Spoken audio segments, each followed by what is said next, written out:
Hello बच्चों, आपका स्वागत है। आज हम पढ़ने वाले हैं क्लास 12 के बिजनेस स्टडीज का चैप्टर 5 ऑर्गेनाइजिंग। तो चलो शुरू करते हैं।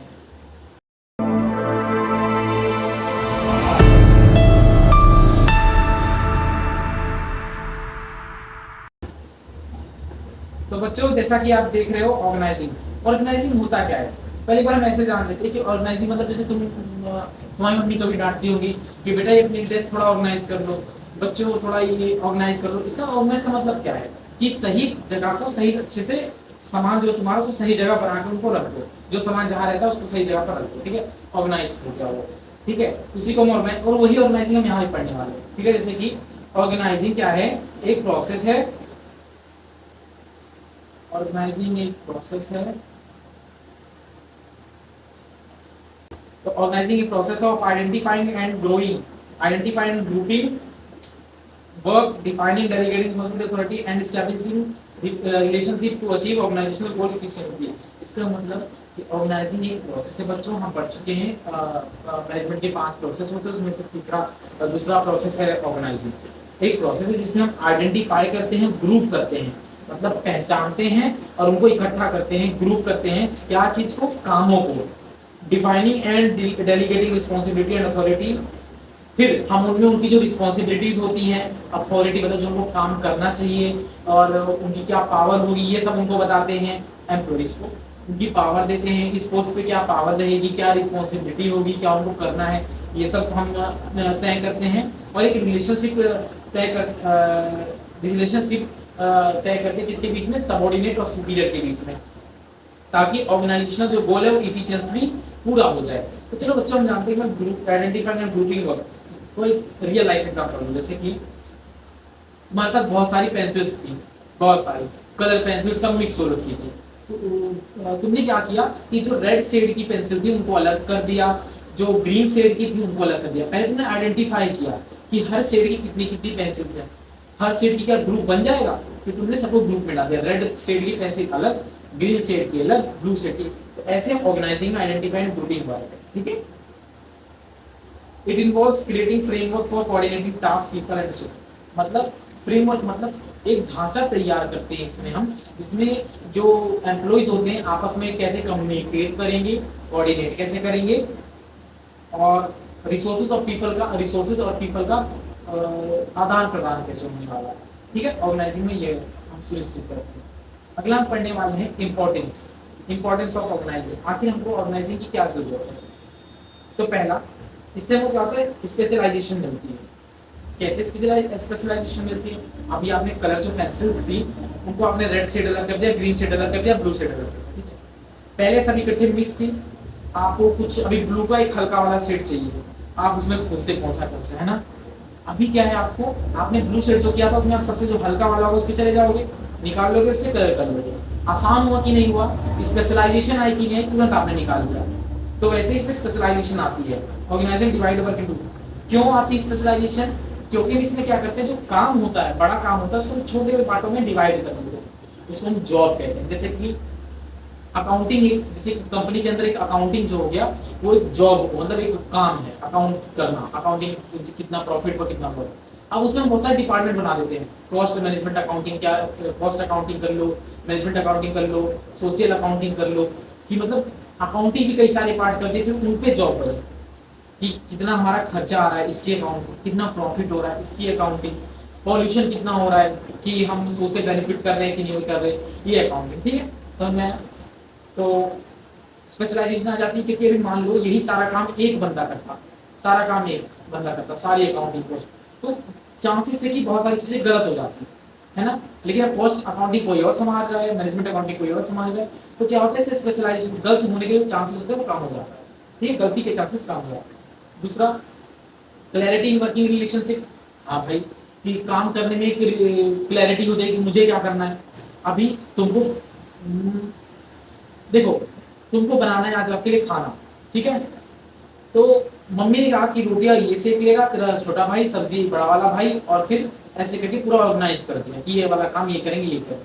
तो तुम सब लोगों को क्लैरिटी की थी, उनको क्या करना है, सबको क्लैरिटी थी ना कि किसकी सब्जी काटनी है, क्या करना है। अभी सिर्फ तुमको थोप दिया कि तू सब्जी बनाएगा, तो मोस्टली चांसेस है तुमसे गलती होगी। जिन्होंने पहली बार खाना नहीं बनाया वो समझ सकते। मुझसे पक्का गलती होगी। तुमको नमक ज़्यादा कर दोगे, मिर्ची या फिर रोटी कच्ची, मैं बहुत सारी गलतियाँ कर दोगे। क्लैरिटी इन वर्किंग रिलेशनशिप आ जाएगा अगर तुमको ऑर्गेनाइज अच्छे से तुमको सारा काम पता होगा, है ना। अगला ऑप्टिमम यूटिलाइजेशन ऑफ रिसोर्सेज, जो रिसोर्सेज है हमारे वो वेस्ट भी नहीं होंगे, जो रिसोर्सेज है वो हमारे वेस्ट भी नहीं होंगे एक तरीके से। जो ह्यूमन रिसोर्स है, फाइनेंशियल है, इनका वेस्ट नहीं होगा। कैसे? अब जो काम है, सब्जी बना रहे तो सब मतलब अभी ऑर्गेनाइज ढंग से नहीं, तुमको मम्मी ने थोप दिया खाना बनाना है, तुम खाना स्टार्ट करते हो बनाना, तुमने नमक ज्यादा कर दिया खाने में, सॉल्ट ज्यादा हो गया, सॉल्ट ज्यादा हो गया, ठीक है खाने में, तो सॉल्ट की क्या हुई, बर्बादी हुई एक तरीके से, और खाने की बर्बादी हुई, अब उसको कोई खाएगा नहीं। लेकिन अगर मम्मी अच्छे से ऑर्गेनाइज करती कि बहन चलो सब्जी काट लेगी, सब्जी कोई और काट लेगा, सब्जी है कोई और काट लेगा,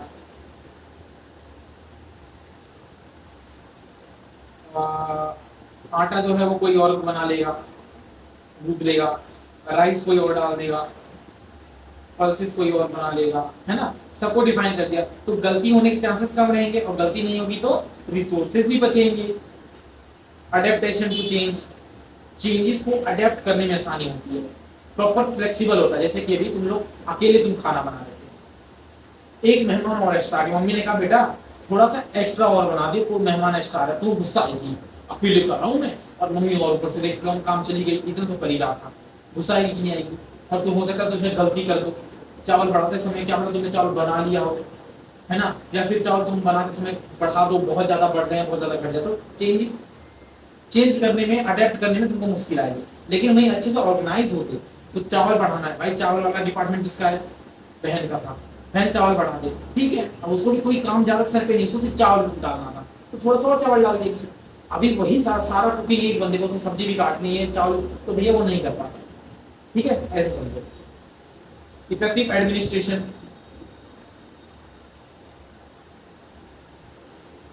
इफेक्टिव एडमिनिस्ट्रेशन मतलब कि जो काम करवा रहा है तुमसे, एडमिनिस्ट्रेट कर रहा है तुमको, तो वो स्मूथ फंक्शनिंग होगी, उसके द्वारा स्मूथ फंक्शनिंग की जाएगी, जो तुम्हारा काम होगा वो भी स्मूथ होगा, और जो फंक्शनिंग है वो भी स्मूथ होगी। एडमिनिस्ट्रेशन भी स्मूथ होगा, काम भी स्मूथ होगा। मम्मी थी, तुम बैठे थे, मम्मी पिज्जा ऑर्डर करी, अरे नहीं नमक डाल, अरे नहीं चीनी डाल, अरे ये डाल वो डाल, तुम अकेले थे, खाना पूरा बना दे, तो तुम कुछ और कर दिए, क्या हुआ, इससे एडमिनिस्ट्रेशन गलत हो गया, मम्मी ने कुछ और एडमिनिस्ट्रेट किया, तुमने कुछ और कर लिया, ठीक है, क्योंकि तुम अकेले थे, तुम्हारे सर पे बोझ था। अभी सब लोग अलग अलग है, मम्मी पीसेस ऑर्डर दी, सबने अडेप्ट कर लिया आराम से, कोई बात नहीं, स्मूथली काम हो गया, क्योंकि सबके सर पे आ गया, पहले किसी एक के सर पे था, अब सबके सर पे आ गया ऑर्गेनाइजेशन, ठीक है। डेवलपमेंट ऑफ पर्सनल, हर किसी का विस्तार होगा, पर्सनल मतलब जैसे कि मेरी स्किल्स का विस्तार होगा, अगर मैं कंपनी में काम कर रहा हूँ। अभी वो बंदा जो अकेले कुकिंग कर रहा था उसकी स्किल्स में कम विस्तार आएगा, क्योंकि उसने की गलतियां हैं, बहुत सारी गलतियां, वो सिर्फ अनुमान लगाएगा कि अगली बार मैं ऐसा करूंगा तो क्या पता मेरा खाना सही बन जाए, वो अनुमान लगाएगा। लेकिन जो 4 बंदे थे, 4 बंदे जो बना रहे हैं, जिनको मम्मी ने पहले से ही ऑर्गेनाइज कर रखा था, उनके अंदर पर्सनल स्किल डेवलप होगी। जो चावल डालने वाला था वो और अच्छे से चावल डाल देगा अगली बार, जो सब्जी बनाना था और अच्छी सब्जी बना देगा अगली बार, है ना, ऐसा चलेगा। स्किल्स क्या होगी, बढ़ जाएंगी। अगला है एक्सपेंशन एंड ग्रोथ,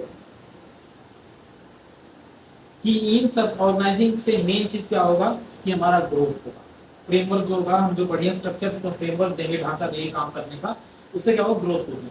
अच्छा, तो क्या ये कुकिंग वाले में एग्जांपल में अप्लाई होता है? बिल्कुल होता है। अभी एक्सपेंशन एंड ग्रोथ का हम लेते हैं, जैसे कि काम सही से पूरा हो गया, है ना, ऑर्गेनाइजिंग सही से पूरी होगी तभी एक्सपेंशन एंड ग्रोथ होगी, काम सही से, कुकिंग अच्छे से होगी, 4 लोग, सिंपल बात है यार, एक काम अगर 4 लोग करते तो आसानी से हो जाएगा, और एक काम को ये करता तो थोड़ा टाइम लगेगा, मुश्किल होगी, गलती होने के चांसेस है ना, और ज्यादा लोग तो कम गलती और कम चांसेस, तो ग्रोथ होने के चांसेस ज्यादा है। Steps in the organizing process, मतलब ऑर्गेनाइजिंग प्रोसेस समझाने के बाद, ठीक है। सबसे पहला आइडेंटिफिकेशन डिवीजन ऑफ वर्क, इसको याद कर लेना IDAE से, वैसे याद ही होगा। तो आइडेंटिफिकेशन डिवीजन ऑफ वर्क मतलब जो मैंने तुमको शुरुआत में बताया था, तो पहले आइडेंटिफाई करो कि ये मेरी पेंसिल्स हैं, ये कैसे बर्बाद हो रखी है, फिर इनको डिवाइड कर दो कि रेड वाला अलग, ब्लू वाला अलग, शेड ग्रीन वाला अलग, ठीक है, थोड़ा और पढ़ते हैं। Break down task into manageable units, avoid duplication, जो काम होगा ना, जो बड़ा सा काम होगा, उसको छोटे छोटे पार्ट में डिवाइड कर देगा जो मैनेजेबल होंगे, मतलब कि मैनेज किए जा सकेंगे, एक बंदा उसको आराम से कर सकता है ना। ऐसा काम नहीं होगा कि भाई उसके ऊपर वर्कलोड ज्यादा हो जाए। जैसे मैंने अकाउंटिंग वाला एग्जाम्पल बताया था कि पूरी अकाउंटिंग एक सर पे नहीं आने वाली, उसको कई भागों में बांट के सबके सर पे आ जाएगी। कॉस्ट की अलग किसी पे, सोर्सेज पे कोई और संभालेगा, ऐसे ऐसे करके सब अलग अलग। ठीक है, समझ गए। तो काम को क्या, जो वर्क है उसको छोटे छोटे पार्ट में डिवाइड कर देंगे और उसी छोटे पार्ट को क्या कहते हैं, जॉब्स। ठीक है, और उसमें क्या करेंगे, अगला क्या करेंगे हम, डिपार्टमेंटलाइजेशन। देखो हमने क्या कर लिया है प्रोसेस में, देखिएगा ध्यान से देखना। हमने क्या कर लिया, जो वर्क था, जो हमारा वर्क था उससे हमने क्या बना लिए, छोटे छोटे जॉब्स, छोटे छोटे जॉब्स। फॉर एग्जांपल वर्क था पेपर मैनेजमेंट, पेपर मैनेजमेंट, समझ रहा है, ठीक है। पेपर मैनेजमेंट मतलब कागज लाना, उसको सब कुछ प्रिंट करना, उसको जो भी कागजात के सारे काम, ठीक है। लेकिन जॉब क्या हुआ कि मैंने प्रिंटिंग की, प्रिंटिंग के लिए किसी और को रख लिया, मतलब प्रिंटिंग के लिए कोई और जॉब कर ली, लाने वाला कोई और है, ट्रांसपोर्टेशन के लिए जॉब, पन्नों को पहुंचाने वाला कोई और है हर डिपार्टमेंट तक, और ऑर्डर करने वाला कोई और है। तो मैंने जॉब, मैंने इसको छोटे छोटे भागों में बांट दिया। तुम इसको किसी का भी एग्जांपल ले सकते हो, ठीक है। तो चलो भैया जॉब है, हमने छोटे छोटे काम बना लिए। अब हम क्या करेंगे, डिपार्टमेंटलाइजेशन, डिपार्टमेंट बनाएंगे। जैसे कि क्या था, पेपर मैनेजमेंट डिपार्टमेंट था। पेपर मैनेजमेंट डिपार्टमेंट के अंदर इतने काम होते हैं, प्रिंटिंग, ट्रांसपोर्टेशन, ये सब। अब पेपर मैनेजमेंट नाम है, डिपार्टमेंट खोल देंगे। तो डिपार्टमेंट दो तरीके के होते हैं, एक फंक्शनल होता है, एक होता है एक फंक्शनल होता है। फंक्शन में क्या होता है कि जैसे काम के अनुसार डिपार्टमेंट बना दे, जैसे कि प्लानिंग डिपार्टमेंट, सिर्फ में सिर्फ लोग प्लान करेंगे। एक हो गया, बहुत सारा डिपार्टमेंट हो गया, क्या बोला, प्रोडक्शन डिपार्टमेंट जो सिर्फ प्रोडक्शन पे ध्यान देगा। मैनेजमेंट डिपार्टमेंट जो पूरे ऑर्गेनाइजेशन की मैनेजमेंट देखेगा।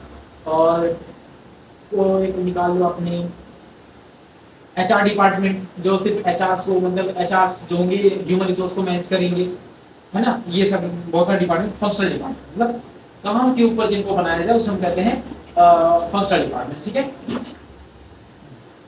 समझ में आ रहा है इतना नाम से, डिपार्टमेंटलाइजेशन मतलब सिर्फ डिपार्टमेंट, सिर्फ सिंपल बस डिपार्टमेंट्स बनाना, ठीक है। क्या, इन सिंपल बस डिपार्टमेंट बनाना, ठीक है।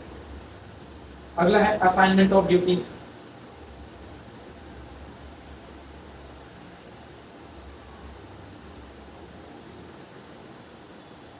अगला क्या है, असाइनमेंट ऑफ ड्यूटीज। मींस अब तुमने जॉब्स बना ली, डिपार्टमेंट्स बना लिए, अब तुम जो डिपार्टमेंट है उसमें अब लोगों को अपॉइंट करना शुरू कर दो कि कौन सी जॉब किसकी है। allocate task and individual based on skill and expertise, मतलब स्किल्स और एक्सपर्टीज की कौन किसमें ज्यादा अच्छा है, किसकी स्किल कितनी अच्छी है, उसको देख के उसको वो काम दो। जैसे कोई आदमी पेपर मैनेजमेंट, प्रिंटिंग में बहुत अच्छा है तो उसको प्रिंटिंग में हम डालेंगे ना, थोड़ी ना उसको कंप्यूटर पे बैठा देंगे। ऐसे असाइनमेंट ऑफ ड्यूटीज, ठीक है। एस्टैब्लिशिंग रिपोर्टिंग रिलेशनशिप, कि कौन किसका सुपीरियर होगा, कौन किसका सबऑर्डिनेट होगा, हम ये बताएंगे। Define authority and responsibility to create hierarchy, कौन किस, हायरार्की मतलब ऊपर से नीचे आना, कौन किसका बड़ा है, कौन किसका छोटा है, कौन बॉस है, कौन छोटा है। एस्टैब्लिशिंग रिपोर्टिंग, इनके बीच में रिलेशनशिप तय करना, कौन बड़ा है कौन। अच्छा, इसमें एक और चीज याद कर लेना, स्पैन ऑफ मैनेजमेंट।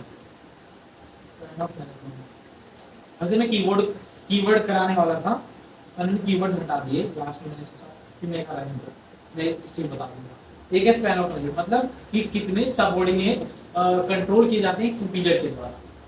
एक सुपीरियर अपने नीचे कितने सबऑर्डिनेट को मैनेज कर लेता है। जैसे कि मैं हूं यहाँ पर, मैं 5 लोगों को अपने अंडर में काम कराता हूँ, 5 लोगों को अच्छे से मैनेज कर लेता हूँ। This is the my span of management is 5, ठीक है। अब जैसे कि मेरे नीचे हैं तो वो सिर्फ 2 को कर लेते हैं, मैंने उनको 2 दिए हैं, उनका स्पैन ऑफ मैनेजमेंट क्या है, 2 है, क्योंकि वो मेरे सबऑर्डिनेट बट वो एक तरह से उन दोनों की सुपीरियर है, ठीक है।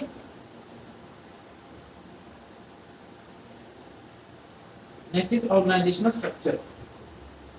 ऑर्गेनाइजेशनल स्ट्रक्चर कितने प्रकार के होते हैं, अब मैंने डिपार्टमेंटलाइजेशन पढ़ा था ना, उसी के पार्ट ऑफ कि ऑर्गेनाइजेशन की स्ट्रक्चर कैसे होते हैं। कैसा, पहला हो सकता है कि फंक्शनल हो जाए, फंक्शनल पढ़ने पड़ते हैं, ठीक है। The framework that outlines how task are divided, coordinated, controlled, कि टास्क कैसे पूरे किए जाएंगे, टास्क कैसे डिवाइड हुए हैं, टास्क के अकॉर्डिंग डिपार्टमेंट जो बनाए गए हैं उनको हम क्या कहते हैं, फंक्शनल स्ट्रक्चर। टास्क के अकॉर्डिंग कि जो काम हो रहा है, जैसे प्लानिंग के अंदर प्लान करने का काम होगा तो प्लानिंग डिपार्टमेंट प्लानिंग स्ट्रक्चर बना दिया, प्रोडक्शन डिपार्टमेंट बना दिया, तो क्या आ गया इसके अंदर फंक्शनल स्ट्रक्चर के अंदर। Group activity based on functions, जो इनकी ग्रुप एक्टिविटीज होगी किसके पे बेस्ड होगी, फंक्शंस पे। फंक्शन जैसे कि marketing, finance, HR department, HR department जैसे एचआर फंक्शन होगा, एचआर के काम किए जाएंगे तो उनका फंक्शनल स्ट्रक्चर, ये फंक्शनल स्ट्रक्चर होगा। एचआर डिपार्टमेंट क्या है, फंक्शनल स्ट्रक्चर के अंदर आ जाएगा। इसके एडवांटेजेस भैया, स्पेशलाइजेशन एंड इफिशिएंट होता है। स्पेशलाइज्ड एंड इफिशिएंट क्यों, क्योंकि इसमें फंक्शन मतलब जो हमको काम करना है उसके अकॉर्डिंग हमने डिपार्टमेंट्स बनाए हैं। जैसे कि मुझे अकाउंटिंग करनी है तो मैंने अकाउंटिंग का डिपार्टमेंट बना दिया और उसमें बहुत सारे लोग रख लिए जो अकाउंटिंग का काम करते हैं। तो सिंपल बात है, मेरा अकाउंटिंग अच्छा होगा, स्पेशलाइज होगा, इफिशिएंट जल्दी होगा, कोऑर्डिनेशन विद इन डिपार्टमेंट्स।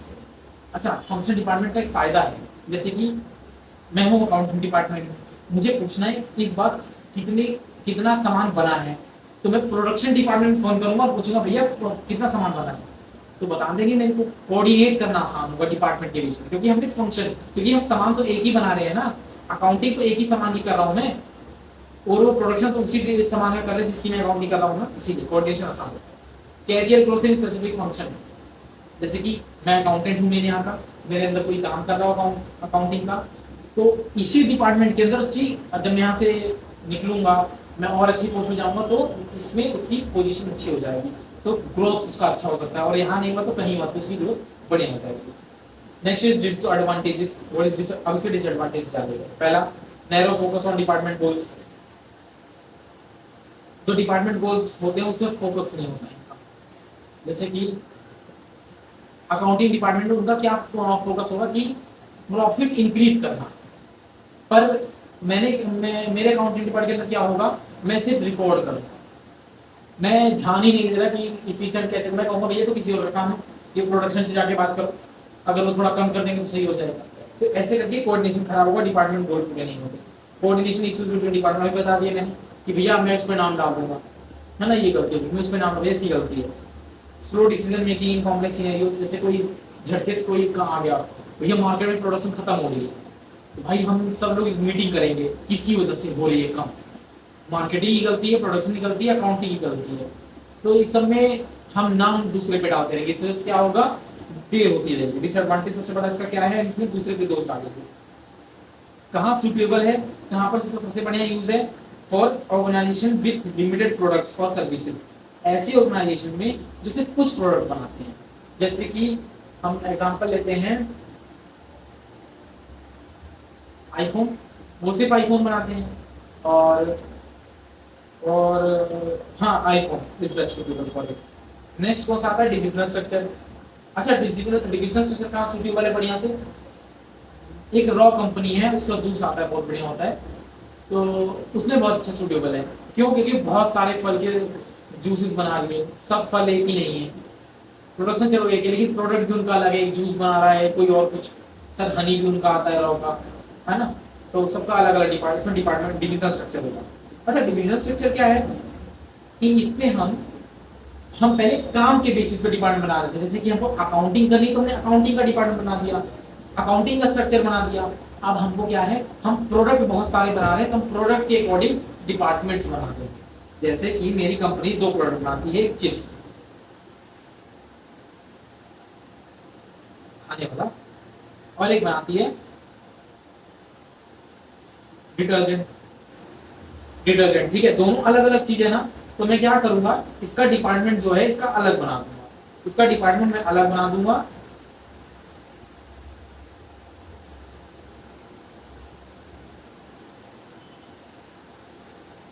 इसका डिपार्टमेंट अलग बना दूंगा मैं, और इसका डिपार्टमेंट अलग बना दूंगा, ठीक है, इसका डिपार्टमेंट अलग, इसका डिपार्टमेंट अलग। ये क्या होगा, डिविजनल स्ट्रक्चर, मतलब मैंने प्रोडक्ट के अकॉर्डिंग इसको बांट दिया, रीजन के अकॉर्डिंग। जैसे कि दिल्ली यूनिवर्सिटी है, उसमें उसके north campus, south campus, region मतलब कि रीजन मतलब कहाँ से ताल्लुक रखते हैं, साउथ एरिया में साउथ उसको बोल दिया, नॉर्थ बोला तो नॉर्थ, वो क्या हो गया, डिविजनल स्ट्रक्चर में आ गया कि अकॉर्डिंग टू इट्स रीजन उनको हमने डिवाइड कर दिया। चलो, इसके एडवांटेजेस, ये फोकस करता है सिर्फ स्पेसिफिक प्रोडक्ट पे। सबसे पहला फायदा कि जो चिप्स का डिपार्टमेंट है वो सिर्फ चिप्स पे फोकस करेगा, पिछले वाले में क्या था, अकाउंटिंग का जो डिपार्टमेंट था वो थोड़ा प्रोडक्शन में भी थोड़ा ध्यान रख के रखता था, प्रोडक्शन वाला थोड़ा अकाउंटिंग में ध्यान रख के रखता था, पहुंचानी पड़ती थी खबर भाई प्रोडक्शन में इतना गिरा है कम हुआ है, ठीक है ऐसे कर। लेकिन इसमें सिर्फ हम चिप्स का ध्यान रखेंगे, इस तरफ क्या मारना, अकाउंटेबिलिटी फॉर डिविजनल परफॉर्मेंस। पिछले में क्या था, कोई भी अकाउंटेबिलिटी ले ही नहीं रहा था कि भैया बाहर मांग गिर गई, ये प्रोडक्शन वाले की गलती है, प्रोडक्शन वाला कह रहा है मार्केटिंग गलती है, मार्केटिंग कह रहा है नहीं भाई अकाउंटिंग गलती है, अकाउंटिंग कह रहा है प्रोडक्शन की गलती है। कोई अकाउंटेबिलिटी जवाबदेही नहीं ले रहा था, सभी दूसरे पे डाल देते, पर इसमें जवाबदेही लेनी पड़ेगी। चिप्स की सॉरी, अगर चिप्स की डिमांड मार्केट में घटी हुई है तो क्या हुआ, सिर्फ सिर्फ चिप्स के डिपार्टमेंट को हम पकड़ेंगे भाई, क्यों चिप्स की डिमांड कम गई है मार्केट में, है ना, सिर्फ चिप्स को पकड़ेंगे। Next, flexible to adapt changes, flexibility to adapt changes, जो भी बाहर चेंजेस आएंगे उनको अडेप्ट करने में आसानी होगी। अच्छा क्यों, पहले क्या था, सुनो एक ट्रिक बताऊं, इसके डिसएडवांटेजेस, इसके एडवांटेजेस, और इसके एडवांटेजेस उसके डिसएडवांटेजेस याद कर लीजिए, ठीक है। लेकिन अभी पढ़ लो, छोटी बात है यार, पढ़ लो। फ्लेक्सिबिलिटी टू अडेप्ट चेंजेस मतलब कि जो भी जैसे अचानक से कोई चेंज आ गई, जैसे मार्केट में चिप्स की डिमांड कम हो रही थी, तो चिप्स के अंदर कोई ऐसा डिपार्टमेंट ही नहीं बना कि प्रोडक्शन वाले को दोष दें, अकाउंटिंग दोष देंगे ही नहीं, वो डायरेक्ट डिसीजन लेंगे कि हम कैसे इसको डिमांड बढ़ाएं, समझ गए ना। डिसएडवांटेजेस, डुप्लीकेशन ऑफ रिसोर्सेज, इसमें डुप्लीकेशन हो जाएगा रिसोर्सेज का अक्रॉस डिविजन्स। क्यों, क्योंकि इसमें हमने कोई प्रिंटिंग डिपार्टमेंट बनाया नहीं है, कोई हमने इसमें प्रोडक्शन डिपार्टमेंट बनाया नहीं है, अकाउंटिंग डिपार्टमेंट बनाया नहीं है, तो कोई ध्यान ही नहीं देगा कि प्रोडक्शन कितना हो रहा है, रिसोर्सेज कितना, मतलब ध्यान देंगे बट कितना यूज हो गया, एक दूसरे से कोऑर्डिनेट अच्छे से नहीं होगा, तो ये लोग क्या करेंगे, रिसोर्सेज डुप्लीकेशन हो जाएगा, ठीक है। Next is potential conflict between divisions. Chips वाला कहेगा अरे भैया सर्फ तुम्हारा कम है, तुम हमसे नीचे हो, सर्फ कहेगा नहीं भैया हमारा प्रोडक्शन ज्यादा है, प्रॉफिट ज्यादा कमा रहे कंपनी को, तुम हमसे नीचे हो, कॉन्फ्लिक्ट इसमें हो जाएगा।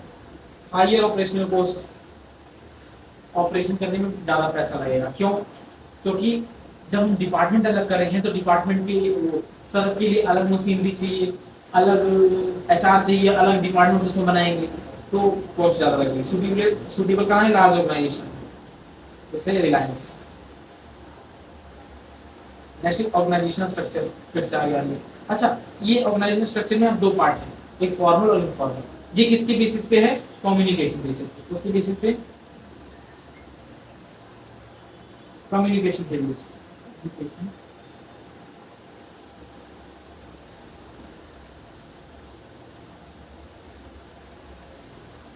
कम्युनिकेशन के बेसिस पर, ओके।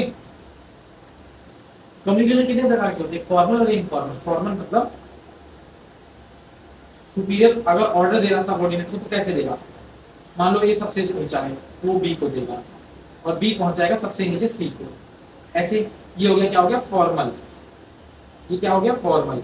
इनफॉर्मल क्या हो गया कि ए डायरेक्ट सी से बात करनी, सी ने डायरेक्ट ए से बात करनी, ये क्या हो गया, इनफॉर्मल।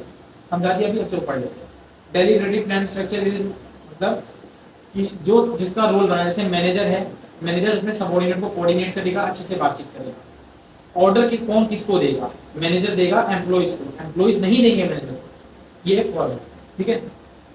कैरेक्टरिस्टिक्स, इसके फायदे, पहली बात क्लियर हायरार्की, मैनेजर हूं भाई इज्जत दो, तुमसे ऊंचा हूं, क्लियर हायरार्की जो होगी क्लियर होगी। रूल बेस्ड, रूल्स रहेंगे कि मुझे तमीज में बात करनी पड़ेगी। गोल ओरिएंटेड, हम फालतू की बातें नहीं करेंगे, सिर्फ गोल की बातें करेंगे जो हमारी कंपनी फायदे में जाए। Advantages, clear role and accountability. Advantage, सबसे बड़ा फायदा क्या होता है कि जो हमको करना है वो क्लियर होता है, क्यों, क्योंकि ऊपर कोई ना कोई बैठा है टोकने के लिए, अरे तू गलत कर रहा है, सही से कर। और अकाउंटेबिलिटी, गलत किए तो तुमको जवाबदेही देनी पड़ेगी अपनी मैनेजर को, समझ लो। स्टेबिलिटी इन ऑपरेशंस, ऑपरेशन में क्या रहती है, स्टेबिलिटी बनी रहती है, क्यों, क्योंकि तुम्हारा सुपीरियर तुमको लगातार ऑर्डर देता है, तुमको ताने कसता रहता है, ठीक करो, गलत नहीं होना चाहिए। रिड्यूस एम्बिग्यूटी, लड़ाई झगड़ा नहीं होता। डिसएडवांटेज सब पढ़ते हैं।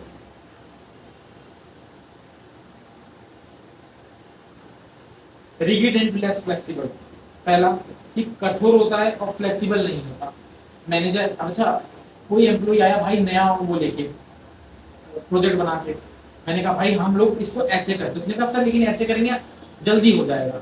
मैंने कहा नहीं भाई हम जैसे कर रहे हैं वैसे ही करेंगे, रिगिड यानी रूढ़ वाली। मैं कहूँगा नहीं भैया ऐसे कर जैसे मैं कर रहा हूँ, लेस फ्लेक्सिबल है, ठीक है। जो रूल्स है उसको फॉलो करेंगे, रूल्स को हट के कुछ फॉलो नहीं करेंगे। मे सप्रेस क्रिएटिविटी। अब उसने देखो अभी उसने पहले आया ना सर हम इसको ऐसे, उसकी क्रिएटिविटी देखो उसने नया वे लेके आ गया, सर इसको ऐसे कर दो। मैंने कहा नहीं, रूल इज रूल, हम नहीं करेंगे ऐसे, हम जैसे कर रहे हैं वैसे करेंगे, समझ गए। स्लो रिस्पॉन्स टू चेंज, भैया जल्दी से चेंज नहीं होता है, रिगिड बता दे रही हूँ। अगला इनफॉर्मल, मतलब कोई किसी से भी बात कर ले, इसमें कोई दिक्कत नहीं। फॉर एग्जाम्पल मैनेजर तुम्हारा दोस्त है, ठीक है। पहला arises simultaneously from social interaction among employees. Start कब होता है, जब एम्प्लॉयज आपस में बातचीत करना शुरू कर दे, मैनेजर के साथ घुलना मिलना शुरू कर दे, है ना।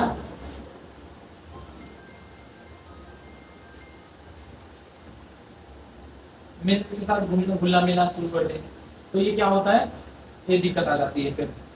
इससे क्या होगा इनफॉर्मल, क्योंकि मैनेजर तुम्हारे साथ घुल मिल गया है, इससे क्या होगा फिर वो तुम्हारे साथ भाईचारा वाला रोल करना लग जाएगा, एम्प्लॉय उसको ऑर्डर देगा, वो सुनना बंद कर देगा, है ना।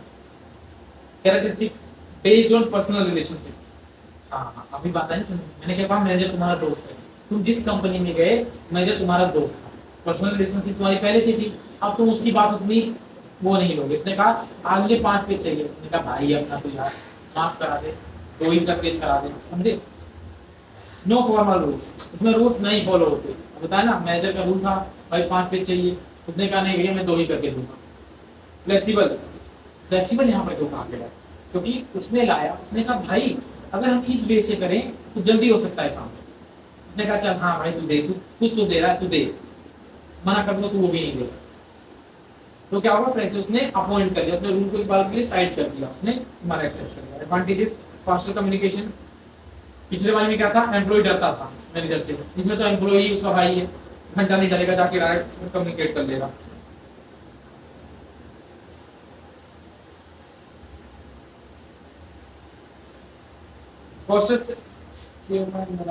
मतलब कि जो आपका मॉरल, मतलब आपको बूस्ट करेगा। फॉर एग्जांपल जब तुम कुछ अच्छा करके लाओगे तो तुम्हारा जो भाई है वो तुमको कहेगा अरे वाह भाई तुम तो बहुत बढ़िया, टेक्निक भूल नहीं करने की, बहुत बढ़िया, तारीफ मिलेगी, तुम्हारा जो मॉरल होगा उसको और ज्यादा अच्छा फील होगा, ठीक है। जब तुम्हारे साथ मैनेजर घुल मिल जाएगा तब तुमको ज्यादा तुम्हारी तारीफ करेगा, ताना नहीं मारेगा, तो तुम्हारा मोरल भी आगे बढ़ेगा। सपोर्ट इनोवेशन, अब पता है ना तुम्हारा इनोवेशन भी सपोर्ट करेगा, जो तुमने नया टेक्निक ढूंढा उसको भी सपोर्ट करेगा। डिसएडवांटेजेस पहले पढ़ लेते हैं क्या है, can lead to rumours and conflicts. Employees आपने बातचीत कर रहे थे, उन्होंने र्यूमर बना ली कि जो मैनेजर है उसकी शादी होने वाली है, मेरी शादी होगी नहीं, अरे सॉरी मतलब मैनेजर की शादी होगी नहीं, उसके घर गुड विशेस भेजना शुरू कर दी गई, तो ये र्यूमर्स फैल सकती हैं जल्दी इससे। लैक ऑफ अकाउंटेबिलिटी, दोष डाल देंगे एक दूसरे के ऊपर। अभी तुम्हारा मैनेजर दोस्त था, मैनेजर का बॉस आ गया, उसने बोला ये एम्प्लॉय काम क्यों नहीं करता, तुम्हारे तो भाई ने कह दिया मैनेजर बताता ही नहीं करने के लिए, मैनेजर कहेगा मैं बोलता ये करता ही नहीं है। अकाउंटेबिलिटी मतलब अकाउंटेबिलिटी ही खत्म हो जाती है। मे डिस्टर्ब फॉर्मल प्रोसेसेस, जो फॉर्मल तरीका है करने का कि अच्छे से बात करना, रूल एंड रेगुलेशन, ये फॉलो ही नहीं होता है यहाँ।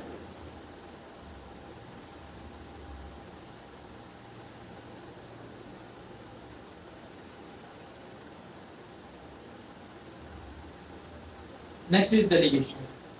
सो बच्चों डेलीगेशन क्या होता है, delegation is transfer of authority from superior to subordinate to accomplish task. देखो बहुत एक सिंपल तरीके से समझाऊंगा, डेलीगेशन और आगे तुम्हारा तुम्हारा डेलीगेशन और डिसेंट्रलाइजेशन, यही खत्म कर दूंगा तुम्हारा। देखो डेलीगेशन क्या है, जब कोई एक मैं मैनेजर, मैं काम मुझे बहुत सारा आ गया, मैं थक गया करते करते, तो मैं क्या करूंगा एक अपने एम्प्लॉय को पकड़ूंगा, मैंने कहा भाई थोड़ा हेल्प करा दे यार, उसने कहा ठीक है कोई नहीं, उसने मेरा काम पकड़ लिया। उसका फायदा क्या हुआ सबसे बड़ा कि उसको भी नया काम सीखने को मिला, उसको नई स्किल्स आई, तो बोलेगा भैया इसके लिए तो मुझे प्रिंटिंग डिपार्टमेंट से स्टैम्प चाहिए और वो मैं ला नहीं सकता, वो सिलवा लाओगे, तो मैंने क्या कहा ले मैं साइन करके देता हूँ जो तुझे चाहिए, तेरे मैंने अथॉरिटी भी दे दी, मतलब तू जो काम करना चाहे इस काम के लिए तू करवा सकता है, अपने जो साथ के उनको भी तू ऑर्डर दे सकता है। मैंने उसको क्या रिस्पॉन्सिबिलिटी साथ क्या दे दिया, अथॉरिटी भी दे दिया। डेलीगेशन में क्या मैंने उसको पावर भी दे दी, साथ में काम तो करवा रहा हूँ और पावर भी दे दी। और ये किसके बीच में होता है, सुपीरियर से सबऑर्डिनेट के बीच में।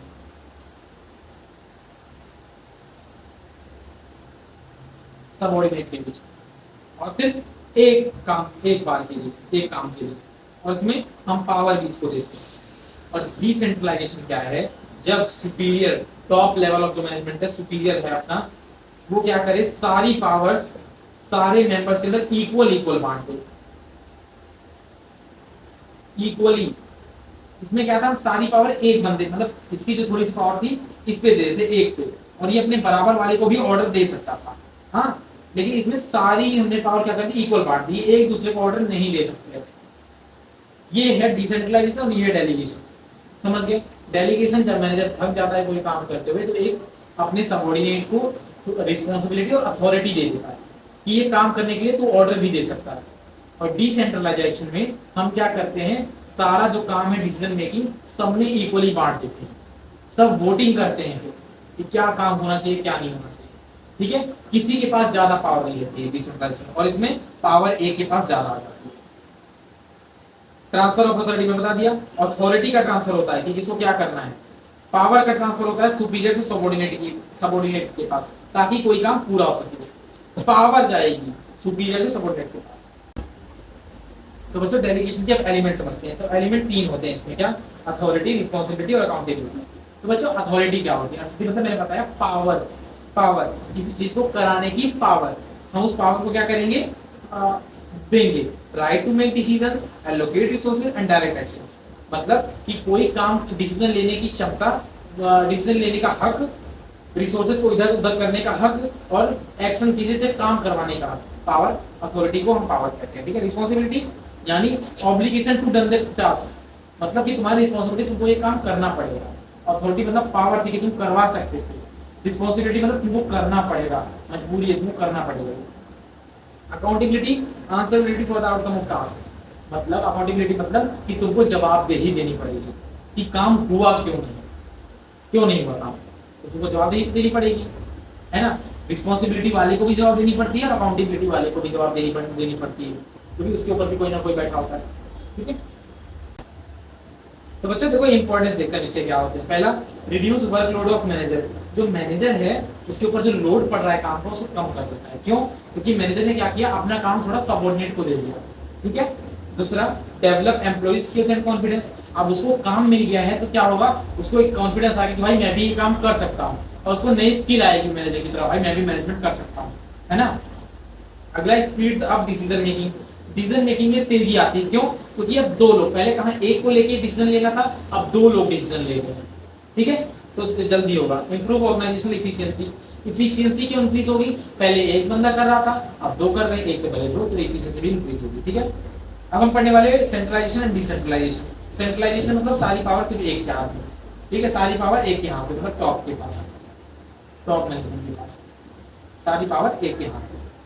पढ़ते हैं, concentrating of decision making authority at a higher level, जो डिसीजन मेकिंग की पावर है कि क्या डिसीजन लेना है वो सिर्फ हायर अथॉरिटी के पास होगा, तो सबसे ऊपर बैठी वो करेगी, हायर लेवल पे बैठी। अगला, advantages, uniform policies and decisions.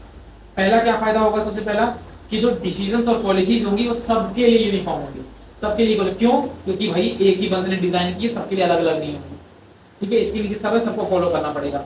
दूसरा, बेटर कंट्रोल एंड कोऑर्डिनेशन। क्यों बेटर कंट्रोल कोऑर्डिनेशन होगा? क्योंकि पहले क्या था, वो उसको काम दे रहा था, ये इसको काम दे रहा था, इससे क्या होता, थोड़ा कंट्रोल चला जा रहा है, क्योंकि हम पावर भी दे रहे थे साथ में, करने की पावर भी दे रहे थे साथ में, तो फिर अपनी चला था, थोड़ा थोड़ा हमारा भी चलती थी उसमें ना, जो बंदा काम करता उसके लिए थोड़ा अजीब सा हो जाता, कोऑर्डिनेशन खराब हो जाता। पर अभी सिर्फ ऑर्डर मैं ही दे रहा हूँ तो सुनने वाले सबको मेरी ही सुननी है, तो कोऑर्डिनेशन अच्छा होगा। Next is suitable for small organization, छोटे ऑर्गेनाइजेशन के लिए बढ़िया है, जैसे कि मेरा ऑर्गेनाइजेशन बहुत छोटा है तो मेरे लिए बढ़िया, सारी पावर मेरे हाथ में, तो बहुत छोटा सा अच्छी बात है।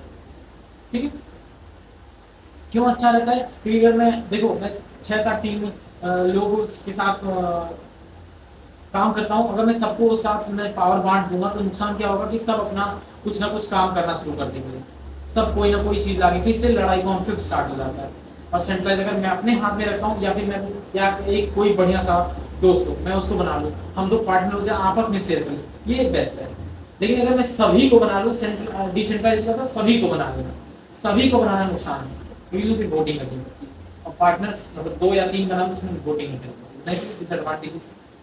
पावर बटन टॉप मैनेजमेंट, जो सबसे ऊपर बैठा है, नहीं मैं भाई एकदम परेशान हो जाते हैं, बिल्कुल ठीक है, सबको हमको ही मैनेज करना पड़ता है सब। Next is slow decision making, जो डिसीजन मेकिंग है स्लो हो जाए, क्योंकि सिर्फ एक ही बंदे, पहले क्या था, दो बंदे मिलकर सोचते थे, डिसीजन लेते थे, अब भाई एक ही के साथ तो थोड़ा स्लो होगा।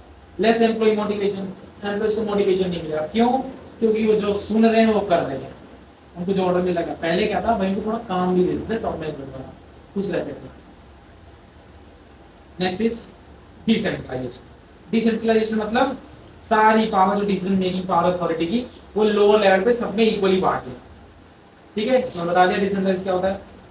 इससे फायदा क्या होगा, फास्टर डिसीजन मेकिंग होगा, क्यों, वोटिंग से, with the help of voting जल्दी डिसीजन ले जाएगा। क्लास में होता नहीं था, क्लास का कौन मॉनिटर बनेगा, हाथ ऊपर खड़ा करो, तो वैसे ही होता है। Develop initiate and among subordinate, initiative मतलब कि सब कुछ ना कुछ इनिशिएट कर सकते हैं, कुछ ना कुछ आइडिया सब दे सकते हैं, और यही नुकसान होता है सही बताओ, सब कुछ ना कुछ आइडिया देंगे, सब सबऑर्डिनेट थोड़ा इनिशिएट हो जाएंगे। Next is better adaptability to local condition, local condition मतलब जैसे कि बाहर क्या परिस्थिति है, अब जब सबके सब डिसीजन ले रहे हैं तो सब लोग बाहर की परिस्थितियों से वाकिफ होंगे, इससे क्या हुआ, टॉप मैनेजमेंट पे जो बैठा उसके सर पे लोड नहीं पड़ा, सबने इक्वली कर लिया, तो इससे क्या हुआ, लोकल कंडीशन से बच जाएंगे। दूसरा, risk of inconsistent decisions, inconsistent मतलब कि कभी भी कोई भी डिसीजन किसी ने ले लिया, वो यह कह रहा प्रोडक्शन बंद करो, वो यह नशे में कह रहा प्रोडक्शन बंद कर दो, फायदा ही नहीं हो रहा, उसे कौन बता प्रोडक्शन नहीं करेंगे तो फायदा ही कहां से होगा, है ना। Higher cost of for coordination, अब कोऑर्डिनेशन में ज्यादा पैसा लगेगा, क्योंकि सब इक्वल हो गए हैं, कोई किसी का बॉस नहीं है, कोई किसी की नहीं सुनना चाहेगा, तो कोऑर्डिनेशन में ज्यादा फूंकना पड़ेगा। Require competent subordinates, competent subordinates, अब हमको उनके लिए सबऑर्डिनेट रखने पड़ेंगे, समझ रहे हो, इसलिए डिसेंट्रलाइजेशन ठीक है कुछ जगहों पे, ठीक है, नहीं हर जगह। डिसेंट्रलाइजेशन का मतलब ये नहीं कि वो जगह पर सेंट्रलाइजेशन नहीं है, इसका मतलब ये है कि अथॉरिटी को सब में इक्वली बांट दिया गया है, ठीक है। डेलीगेशन और अथॉरिटी, बच्चों देखो सबसे मोस्टली दिक्कत कहाँ थी, डेलीगेशन और डिसेंट्रलाइजेशन में, सब बहुत बच्चे ही कंफ्यूज होते हैं, मैं बताऊँ, मैं भी 12th में तो मैं भी इसी में कंफ्यूज हुआ, इसलिए मैं तुमको एक बार और बता देता हूँ। डेलीगेशन मतलब कि जो मैनेजर है वो किसी अपने सबऑर्डिनेट को काम देगा, रिस्पॉन्सिबिलिटी देगा, साथ में पावर भी देगा, काम करवाने की पावर भी देगा, ठीक है। और डिसेंट्रलाइजेशन में पावर ही दूंगा, सिर्फ पावर ही, लेकिन सबको इक्वल। अच्छा, जब डेलीगेशन में क्या था, जब मैं पावर देता था तो वो जो आदमी था अपने ग्रुप में सबसे ऊंचा हो जाता था, वो सबको ऑर्डर दे सकता था। तो डिसेंट्रलाइजेशन में ऐसा कुछ नहीं है, लोअर लेवल पे सारी बार पावर बढ़ गई, सारी इक्वली बटी है, तो सब जो होंगे वो इक्वल हो जाएंगे एक दूसरे के, सबऑर्डिनेट सुपीरियर वाला हिस्सा ही खत्म, ठीक है। डिसेंट्रलाइजेशन मतलब ये। तो बच्चों thank you for joining us, तो मिलते हैं आपको अगली क्लास में नए चैप्टर के साथ, तब तक के लिए बाय बाय।